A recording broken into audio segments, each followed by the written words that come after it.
Salut Maléon, ni Momo Gladaga, information basis donc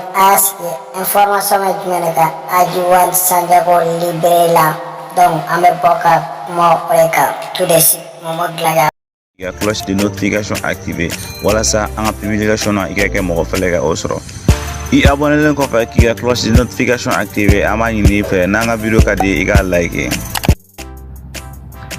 Bi jeudi je kalo tile shegi san ba fila ani mugan kelen fɛn min an ma aw ladɔnna k'a fɔ an ka rapɛrba dɔ bɛ yen nɔ ni an bɛɛ lajɛlen bi a dɔn Ajiwan Santiago Blagajigi marahaba fɛn min ye nin wagati in na ko le rappeur Ajiwan Santiago ko a bilala Ajiwan tun bɛ kaso de la ni a dogo filanan de ye kaso la dogo fɔlɔ o sɔrɔla jumɛn de fɛ ko a tun bɛ ka album labɛn donc a bɔla ka taga ɲɛnaminimafɛn dɔw ta an ka opération funufunu mɔgɔ olu ta la ka taa le rappeur Ajiwan Santiago k'a sɔrɔ ɲɛnaminimafɛnw tarala ka a minɛ ka taa ni a ye bɔgɔ jeninen sanfɛ a bɔlen kɔfɛ o la tile damadɔ tɛmɛnen kɔfɛ le rappeur Ajiwan Santiago a ye accident dɔ kɛ an ka pont sanfɛla la accident in gɛlɛyala kosɛbɛ o la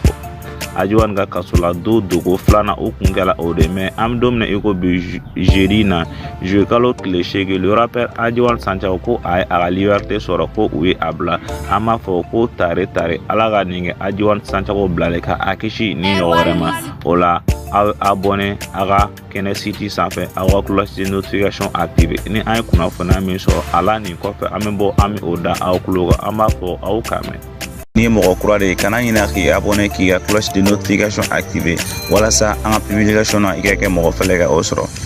I abonné len kɔfɛ k'i ka cloche de notification activée an b'a ɲini i fɛ n'an ka video ka di i k'a like.